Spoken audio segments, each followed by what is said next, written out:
রাসূলুল্লাহ সাল্লাল্লাহু আলাইহি ওয়াসাল্লাম একদিন বললেন, যে ব্যক্তি কুল হুয়াল্লাহু আহাদ এই সূরাটাকে 10 বার পড়বে, যে ব্যক্তি এই সূরাটাকে 10 বার পড়বে, আল্লাহ তাআলা তার জন্য জান্নাতে একটা প্রাসাদ নির্মাণ করবেন।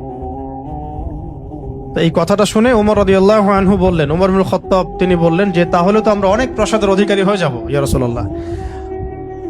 তার উদ্দেশ্য ছিল এটা, যদি আমি 20 বার পড়ি ইয়া রাসূলুল্লাহ, তাহলে নবীজি বললেন তাহলে দুইটা প্রাসাদ, যদি 30 বার পড়ি তা 3টা প্রাসাদ। তো ইয়া রাসূলুল্লাহ তাহলে তো আমরা অনেক প্রাসাদের অধিকারী হয়ে যাব।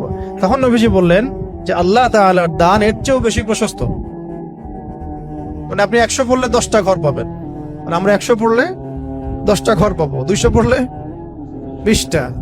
এইভাবেই আল্লাহ পাকের দান আরো প্রশস্ত। আর যে হাদিসটার কথা আমি বললাম, যেটা আমি আজকে আপনাদের জন্য এটা রেডি করতে গিয়ে জেনেছি আর কি, এটা আমার আগে জানা ছিল না। এটা জানার পরে আসলে আমাদের মনে হচ্ছে কেন এই আমলগুলো করি না। এত সময় দেখা যায় যে অনেক সময় অনলাইনে বসে থাকছি, তাই না?